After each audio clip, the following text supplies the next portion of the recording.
To the channel, it's me Simran Sahani and आज मैं आपको पढ़ाऊंगी क्लास 12th इंग्लिश विस्तास का चैप्टर द टाइगर किंग। तो देखो, जब हम एनसीईआरटी से इस चैप्टर को पढ़ते हैं तो बहुत ज़्यादा लेंदी चैप्टर है, पता नहीं कितने सारे पेजेस में ये लिखा हुआ है, but it is a very आसान सा चैप्टर। यहाँ बना दिए मैंने इस चैप्टर के नोट्स, ठीक है। तो ये नोट्स से बस पढ़ना है आपको चैप्टर को। एनसीईआरटी से नहीं भी पढ़ा तो इट्स ओके, साइड में रख दो एनसीईआरटी को। ये नोट्स आपको मिल जाएंगे मेरी इंस्टाग्राम आईडी से और साथ ही साथ में व्हाट्सएप चैनल पे, जहाँ पे फॉलो करने से आपको पीडीएफ मिल जाएंगे। आई शेयर द पीडीएफ, ठीक है।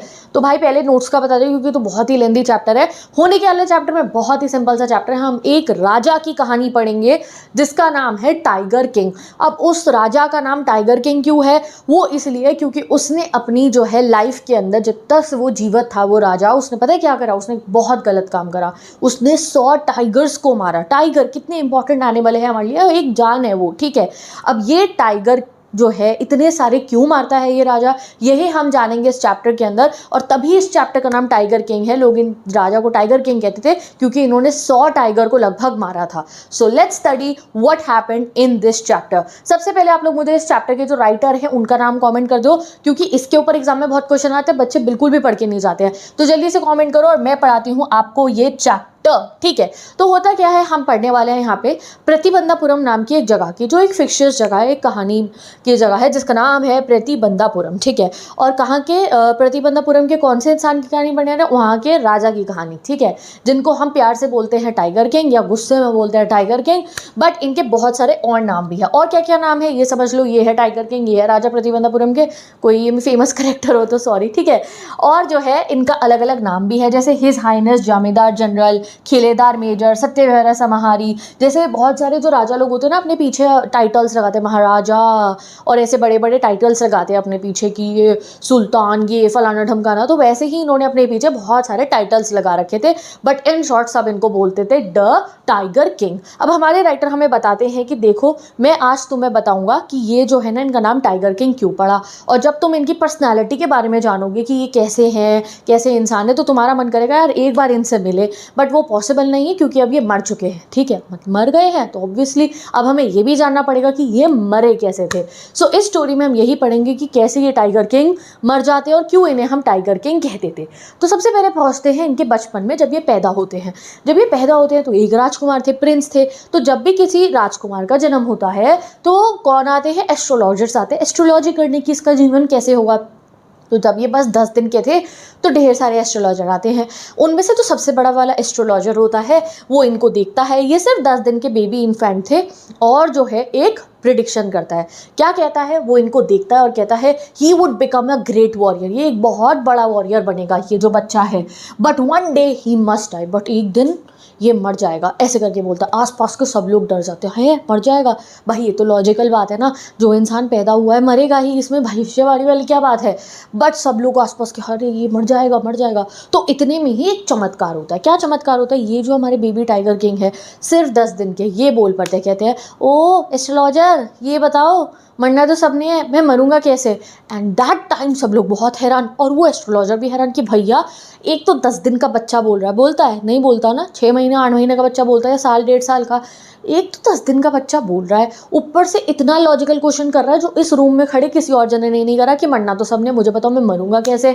तो फिर वो एस्ट्रोलॉजर कहता है वाह भैया बड़ी अलग सी बात है। एंड देन वो अपने दिमाग में सोचता है क्या करे क्या करे क्या करे, और फिर वो बताता है अच्छा जो आप पैदा हुआ है ना, ये बेबी है जो हमारे टाइगर किंग बेबी था, जब कहते हैं कि तुम पैदा हुए हो बुल के आर में। और बुल और टाइगर जो होते हैं, ये ज़ोडिएक साइंस के हिसाब से बताते हैं, राशियों के हिसाब से, कि बुल और टाइगर दुश्मन होते हैं। मतलब कि तुम्हारी मृत्यु होगी टाइगर से, तो तुम्हें टाइगर से बच के रहना होगा। अब ये बात सुन के क्या लगता है तुम्हें? वो बेबी इन्फेंट टाइगर किंग डरा? नहीं भाई ये नहीं डरे। ये उसी समय बोल देते हैं 10 दिन के बच्चे होते हुए, let the tigers beware, कि टाइगर मुझसे डरेंगे, मैं टाइगर से नहीं डरने वाला हूँ। चलो अब इनका जो है और कोई चमत्कार नहीं हुआ, 10 दिन के थे बोले थे, बस यही चमत्कार इनके लाइफ में होता। अब ये बड़े होने लगते हैं। अब ये ज़माना हमें वो दिखाया जब हमारे ऊपर ब्रिटिश राज चल रहा था। ये उस ज़माने के राजकुमार है। तो इनका पालन पोषण पता है कैसे हुआ?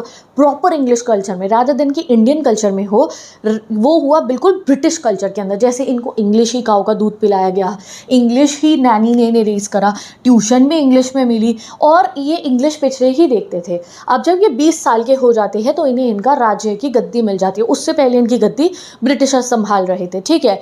अब जब ये 20 साल के हो जाते जाते, एडल्ट हो जाते, आप अपना राज्य संभाल सकते थे, तो इनको इनके राज्याभिषेक करके इनको इनके प्रतिबंधापुरम जो है पूरा का पूरा इनका किंगडम उसका राजा बना दिया जाता है। अब जब ये राजा बन जाते हैं तो भैया लोग ना फुसफुसाने लगते हैं, बातें करने लगते हैं। ये तो भूल गए थे भाई, बच्चा है वो तो भूल गया 10 दिन की उम्र में उसे पता था कि ये सब हुआ है, टाइगर्स मुझे मारेंगे, वो भूल चुके थे।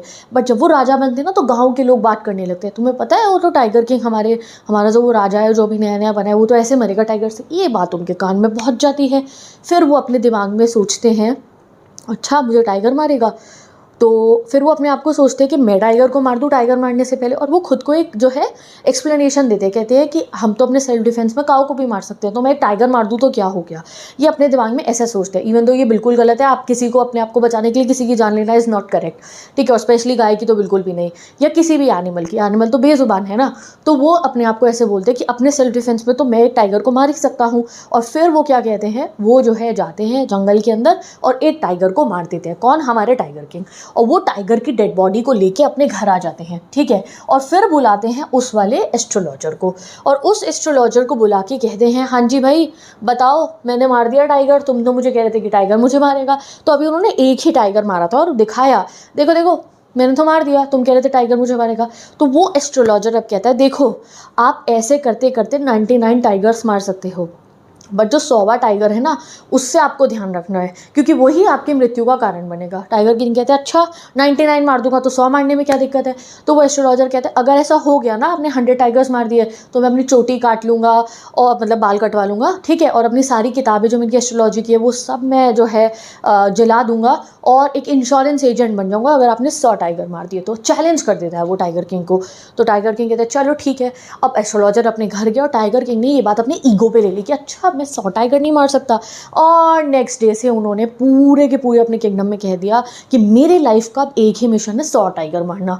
जब तक मैं 100 टाइगर नहीं मारूंगा मैं कोई काम नहीं करूंगा। मतलब गवर्नमेंट का कोई काम हो, किंगडम का कोई काम हो, लोगों को भला करना हो, कोई काम नहीं करूंगा। पहले 100 टाइगर मारूंगा फिर कोई काम करूंगा। ऊपर से टाइगर्स के लिए बिल्कुल छुट्टियां हैं, टाइगर्स पिकनिक पे है। क्यों? क्योंकि उन्हें कोई और नहीं मार सकता है। तो मैं एक तरीके से टाइगर्स के लिए एक हैप्पी था कि एक पूरा उन्होंने अपने किंगडम में कह दिया कि कोई टाइगर पे पत्थर भी नहीं फेंक सकता है।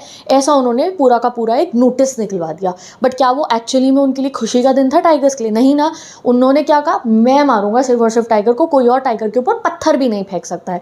तो ऐसी फनी तरीके से आपको ये स्टोरी बता रखी है। तो उन्होंने अपनी सारी ड्यूटीज़ इग्नोर कर दी, अपने किंगडम की, अपनी वाइफ की, अपने बच्चों की, किसी पे ध्यान नहीं देते, बस tiger killing tiger killing tiger killing. अब ऐसे करते करते कई बार ऐसा होता था ये बेयर हैंड से टाइगर से लड़ते थे। मतलब कि बंदूक नहीं चली, गोली नहीं चली, हंटिंग करते हुए हाथों से टाइगर से लड़े, टाइगर काट गया इनको, समथिंग लाइक दैट। बट फिर भी हमेशा ये इतना ब्रेव था ये किंग, यही जीतते थे, टाइगर से जीत जाते थे ये। अब करते करते ये बहुत सारे टाइगर्स मार चुके थे कि एक दिन इनके यहाँ पे आता है एक high ranking British officer. And I told you कि हम स्टोरी पढ़े हैं जहाँ पे ब्रिटिश राज चल रहा था। तो एक बहुत बड़ा ब्रिटिश ऑफिसर आता है इनके पास। उन्हें हमने कहा दुरई, क्या कहा है उसे? दुरई का है, ठीक है। तमिलियन लैंग्वेज में आई थिंक सो ऐसे कहा रहा है, ठीक है। तो वो आके उन्हें कहता है कि मुझे भी एक टाइगर मारना है, मेरे लिए टाइगर हंट अरेंज करवाओ।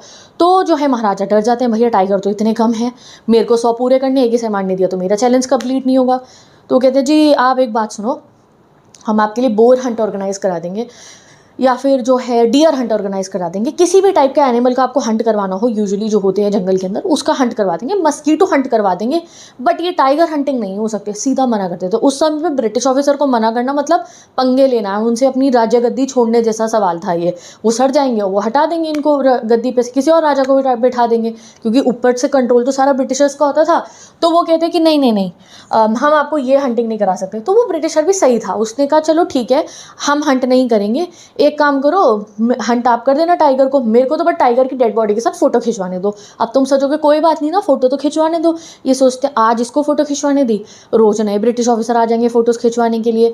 बिना इंस्टाग्राम के भी इन्हें बहुत शौक था अपने ड्राइंग रूम में फोटोज लगाने का, ये सब। तो भाई साहब, तो वो सोचते हैं कि नहीं, आज इसे हाँ कर दिया दुरई को तो अगला दुरई आ जाएगा, फिर अगला आएगा। तो वो कहते हैं नहीं, मना कर देते हैं सीधा इतने बड़े ब्रिटिश ऑफिसर के मुंह पे।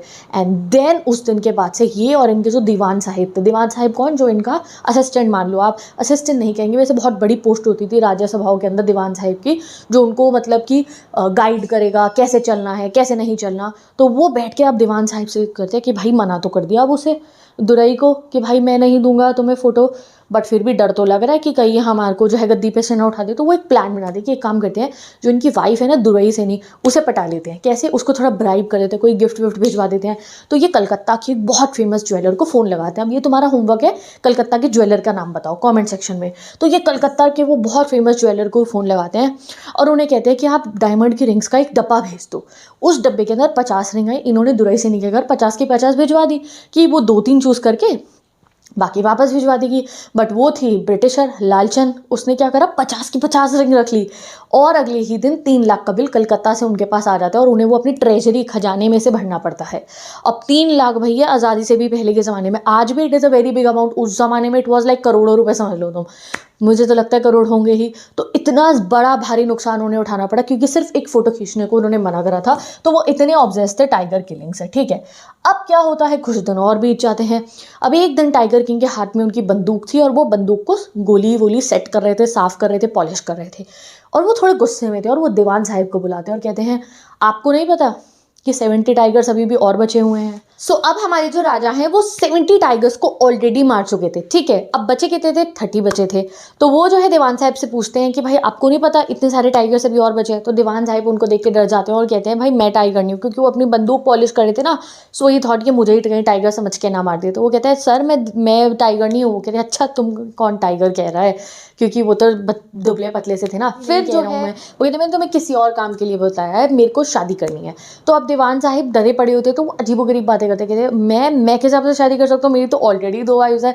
तो अब राजा कहते हैं अरे मैं भाई टाइगर की बात कर रहा हूँ, मेरे को तुम्हारे से शादी थोड़ी करनी है। तो वो कहते हैं सर आपको टाइगर से शादी करनी है, मतलब एक फीमेल टाइगर से शादी करनी है? नो नो, आपका ज़्यादा मन है, आपके पूर्वजों ने तलवार से शादी करी है, आप गन से शादी कर लो, बट एक टाइगर क्वीन हमें नहीं चाहिए, आप टाइगर किंग ही बहुत हो। फिर टाइगर किंग समझाते हैं अरे भाई मुझे ना टाइगर से शादी करनी, ना मुझे गन से शादी करनी, ना तुम्हारे से शादी करनी, मुझे एक लड़की से, ह्यूमन रेस की एक जो लड़की होती है, इंसान लड़की, उससे शादी करनी है। एक दुल्हन ढूंढो मेरे लिए और उस जगह से एक दुल्हन ढूंढो मेरे लिए जिसके राज्य में ढेर सारे टाइगर हो, क्योंकि इनके यहाँ पे और टाइगर इन्हें मिल नहीं देते। तो दीवान साहिब स्टैट्स करते हैं, देखते हैं कौन सी जगह पे बहुत सारे टाइगर्स है फॉरेस्ट के अंदर और पता लगा लेते हैं कि एक किंगडम जहाँ पे बहुत सारे टाइगर्स अवेलेबल थे, ठीक है। और वहाँ की लड़की से उनकी शादी करवा देते हैं। अब जो है हमारे टाइगर किंग यही करते हैं, जब जब अपने ससुराल जाते हैं वो बहुत सारे टाइगर्स, 5-6 टाइगर तो मार कर ही आते थे। ऐसे करते करते उन्होंने 99 टाइगर्स तक जो है किल कर दिए थे और 99 टाइगर की जो स्किन थी उनका जो पैलेस हॉल था वहाँ पे सजी हुई थी। अब बच जाता है बस और बस एक टाइगर, एंड एक टाइगर तो मतलब ऐसे था कि भैया टाइगर का दूध मिल जाएगा, बट टाइगर नहीं मिलने वाला था। ऐसी उनके यहाँ पे बातें चलती थी और बहुत ज़्यादा टाइगर किंग को गुस्सा आ रहा था, वो फ्रस्ट्रेटेड कि टाइगर क्यों नहीं मिल रहा है। बट एक दिन एक खुशखबरी आती है कि उन्हें पता चलता है कि उनके किंगडम के गाँव में से जो बकरी भेड़े वगैरह है ना वो गायब होनी है। और जब भी ऐसा होता है तो यही सोचा था कि कोई टाइगर आ गया वो खा लिया है। उन्होंने कहा इंसान का काम नहीं है ये, किसी के इंसान ने खाई हो। 2 इंसानों पे उन्हें शक भी था जिनका नाम बुक में लिखा है, याद करने की ज़रूरत नहीं है, उसका भी काम नहीं था वो। तो फाइनली यही हुआ कि एक टाइगर आ गया। दीवान साहिब ये खबर बताते हैं टाइगर किंग को और वो बहुत खुश हो जाते हैं, इतनी खुश हो जाते हैं, कहते हैं उस विलेज में 3 साल तक लोगों को टैक्स नहीं भरना पड़ेगा, वहाँ से तो मुझे टाइगर मिलने वाला है। और अपना बोरिया बिस्तरा बांध के फॉरेस्ट में जाके बैठ जाते हैं जहाँ पे उन्हें खबर मिली थी उस वाले किंग विलेज के जंगल पे कि भाई यहाँ से टाइगर मिलेगा। अब वो बैठे रहे, दिन बीतते रहे, बट टाइगर तो मिला नहीं वहाँ, मतलब अफवाह थी, सच्ची में नहीं था। एक दिन टाइगर किंग को आ गया गुस्सा और कहा 4 गुना बढ़ा दो टैक्सेस। अब दीवान साहब डरते हैं और उन्हें समझाते नहीं सर ऐसा मत करो, अगर आप इतने टैक्स लगाओगे तो कांग्रेस आ जाएगी। टोल्ड यू ब्रिटिशर्स का ज़माना है, तब कांग्रेस प्रोटेस्ट करती थी डेमोक्रेसी लाने के लिए। तो वो कहते हैं आने दो जो मर्जी हो रहा है, जब तक मैं टाइगर नहीं मारूंगा मुझे गुस्सा आ रहा है, मैं तो यहीं बैठा रहूँगा, तुम्हें भी निकालूं नौकरी से। अब दीवान साहिब डर गए कि भैया कल को मेरी नौकरी ना चली जाए। तो वो अपने घर जाते हैं रात को और एक प्लान बनाते हैं अपनी वाइफ के साथ में। क्या करते हैं वो जाते हैं पीपल्स पार्क ऑफ मद्रास, यानी कि एक ज़ू में जाते हैं और वहाँ पर जो एक बेचारा टाइगर बंद था ना उसको उठा लाते हैं। कैसे लाते हैं, बहुत फ़नी स्टोरी है। उसको ला के अपने घर में रख लेते हैं, पूरी रात उनके घर में रहता है टाइगर, बुड्ढे थे ये बिल्कुल। और फिर रात को जब सब सो जाते हैं अपनी वाइफ के साथ मिलके उस टाइगर को अपनी डिक्की में बिठा देते हैं गाड़ी की, और तब गाड़ी को से वो है फॉरेस्ट के बाहर जाते हैं। अब जैसे वो फॉरेस्ट के बाहर आते हैं तो ऐसा होता है कि जो टाइगर है ना वो बाहर ही नहीं आ रहा होता गाड़ी के अंदर से, वो चिपक के वहाँ बैठ जाता है कि मैं क्यों निकलूँ, सत्याग्रह कर देता, मैं तो नहीं निकल रहा। तो टाइगर को जो है बाहर निकालने के लिए दीवान साहिब और उनकी वाइफ बड़ा धक्का मार के उसे बाहर निकालते हैं गाड़ी से। एंड फाइनली जो है सुबह हो जाती है, और जैसी सुबह होती है तो टाइगर किंग बैठे होते हैं टाइगर की वेट में, और वो बेचारा जू वाला टाइगर उनके सामने आ जाता है। ये टाइगर किंग खुश होते हैं, अपनी बंदूक उठाते हैं, और उनको सामने 100वां टाइगर था वो उसको मार देते हैं। अब क्या होता है, अब भैया उनके सामने टाइगर आया, टाइगर मारा उन्होंने कहा, टाइगर जैसी गिर जाता है ज़मीन पे, वो कहते हैं इसकी बॉडी लेकर आ जाओ और जो है जश्न में लेकर आना, मैंने 100 टाइगर मार दिए। देखो बहुत बोल रहा था वो एस्ट्रोलॉजर, में 100वां टाइगर नहीं मार सकता। अब वो हंटर्स जो आसपास में उनकी हेल्प के लिए थे वो जाते हैं टाइगर की बॉडी को उठाने, तो वो टाइगर उन्हें ऐसे देखने लगता है, मतलब वो बेहोश हुआ था, वो बहुत बुरा टाइगर, तो उसे बुलेट लगी नहीं थी, वो मिस हो गई थी। और यही तो कहा था एस्ट्रोलॉजर ने कि 100वें टाइगर का ख्याल रखना, ध्यान रखना, उसके साथ कुछ गड़बड़ हुई तो बचोगे नहीं। तो एग्जैक्टली यही होता है, वो मरा नहीं था, वो ना बेहोश हुआ था। अब वो हंटर्स डर जाते हैं, सोचते हैं अगर हमने टाइगर किंग को जाके ये बात बताई ये मरा नहीं है तो पता चले हमें ही नौकरी से निकाल दे। कुछ पागल थे वो, वैसे ही गुस्से में रहते थे, तो एक काम करते हैं हम मार देते हैं इसको। तो भैया वो जो 100वां टाइगर था टाइगर किंग से नहीं मरा, वो मरा हंटर्स ने। उन्होंने फिर डेड बॉडी ले गए, वो जैसे टाइगर किंग मर गया वो बेचारा टाइगर भी, हंटर्स उसे मारते हैं और फिर वो उसकी बॉडी को ले जाते हैं उनके महल में, उसको गाड़ के उसके ऊपर एक बड़ा सा मकबरा टूम सा वो बनवा देते हैं। अब टाइगर किंग कहते हैं चलो भाई अब अपनी फैमिली पे ध्यान देता हूँ। एंड देन उन्होंने जो है कोशिश करी कि अब अपनी फैमिली और अपने बच्चे पे ध्यान देंगे। अब वो अपनी फैमिली के साथ टाइम स्पेंड करना शुरू करते हैं। उनका बेटा 3 साल का हो गया था, तो वो बाजार जाते हैं अपने बच्चे के लिए गिफ्ट लेने। वो एक दुकान पे पहुंचते हैं और वहाँ पे ना उनको क्या पसंद आ जाता है, एक लकड़ी का टाइगर उन्हें पसंद आ जाता है, बुक में फ़ोटो भी दे रखी है। तो वो वहाँ शॉपकीपर से पूछते हैं कितने का है। अब शॉपकीपर परेशान कि भैया कितने का बताऊँ इन्हें, क्योंकि ये तो टाइगर किंग है, इनको अगर सस्ता बता दिया तो भी गुस्सा होंगे। तो वो ना बहुत महंगे रेट बताता है, मैं बुक में से चेक करके बताती हूँ। तो वो बहुत सस्ता था, 2¼ आना का था बस और बस, बट वो उसका प्राइस बताता है कि ये 300 रुपये का है। अब जो है महाराजा क्या करते हैं, बहुत ही ज़्यादा लालची हैं ये, रात दिन उस गरीब को 300 रुपये दे, कहते हैं ठीक है तुम्हारी तरफ से गिफ्ट हो गया हमारे प्रिंस के लिए। अब वो टाइगर वो घर ले जाते हैं और अपनी बेबी को गिफ्ट कर देते हैं। एक दिन वो अपनी बेबी के साथ उस टाइगर से खेल रहे होते हैं, क्योंकि वो टाइगर अब बहुत ही बेकार किस्म का बना हुआ था। तो क्या होता है, वो उसमें से तिनके निकल रहे होते हैं। तो गलती से क्या होता है, जब उससे खेल रहे होते हैं तो एक छोटा सा तिनका जो होता है, स्लाइवर लिखा है बुक के अंदर, वो तिनका जो है उनके राइट हैंड में चुभ जाता है। वो लेफ्ट हैंड से तिनका निकाल के अपने काम करना शुरू कर देते हैं, खेलते हैं बच्चे के साथ में, ध्यान नहीं दिया उन्होंने। अगले ही दिन क्या हो जाता है, पूरा का पूरा सेपरेटिंग सोर, यानी कि उनका हाथ में इन्फेक्शन फैल जाता है। 3 बड़े बड़े सर्जन्स को बुलाया जाता है और वो उनका ऑपरेशन करते हैं, पूरी बॉडी में इन्फेक्शन फैल रहा होता है उसकी वजह से। एंड जैसे ही वो इन्फेक्शन ऑपरेशन करते हैं डॉक्टर्स, और वो डॉक्टर सर्जन्स बाहर आते हैं ऑपरेशन करते हैं, वो कहते हैं ऑपरेशन सक्सेसफुल हो गया, टाइगर किंग मर गए। तो यानी कि जो है इस तरीके से टाइगर किंग का डी एंड हो जाता है। तो रादर देन भैया कि जब किसी के मरने पे ये थोड़ी बोला जाता है सक्सेसफुल है, बट सर्जन्स आके सक्सेसफुल इसलिए बोलते हैं क्योंकि आज टाइगर किंग को उनकी सज़ा मिल गई थी। जो उन्होंने इतना गलत काम करा कि 99 मासूम टाइगर्स को उन्होंने मारा, आज उनका बदला मिल गया था। और फाइनली उनको किसने अपना बदला किसने लिया, एक लकड़ी के टाइगर ने। तो एस्ट्रोलॉजर की एस्ट्रोलॉजी सही थी वैसे तो, कि 100 टाइगर से आपको बच के रहना है, और वो 100 टाइगर कौन सा था, एक लकड़ी का छोटा सा टाइगर। बट शायद उन्होंने इतने पाप ना करे होते तो क्या पता वो मरते ही नहीं, एक भी टाइगर नहीं मारा होता तो टाइगर भी उन्हें कुछ नहीं कहता। सो जो है इससे हमारा ये चैप्टर कंप्लीट होता है। और यहाँ इस स्टोरी से हमें ये पता चल रहा है कि जो लोग पावर में होते हैं ना, वो कैसे अपनी पावर का मिसयूज़ करते हैं। अब इस पर कैसे क्वेश्चंस आएंगे, कॉम्पिटेंसी लेवल के बहुत क्वेश्चन आते हैं चैप्टर में से, तो वो मैं वीडियो ऑलरेडी बना चुकी हूँ, डिस्क्रिप्शन बॉक्स में गिवन है वीडियो। तो जल्दी से वीडियो को लाइक करो, चैनल को सब्सक्राइब करो। ये नोट्स आपको मिल जाएंगे मेरी इंस्टाग्राम आईडी से एंड व्हाट्सएप चैनल से, PDFs। So bye bye, best of luck and I will meet you in the next video.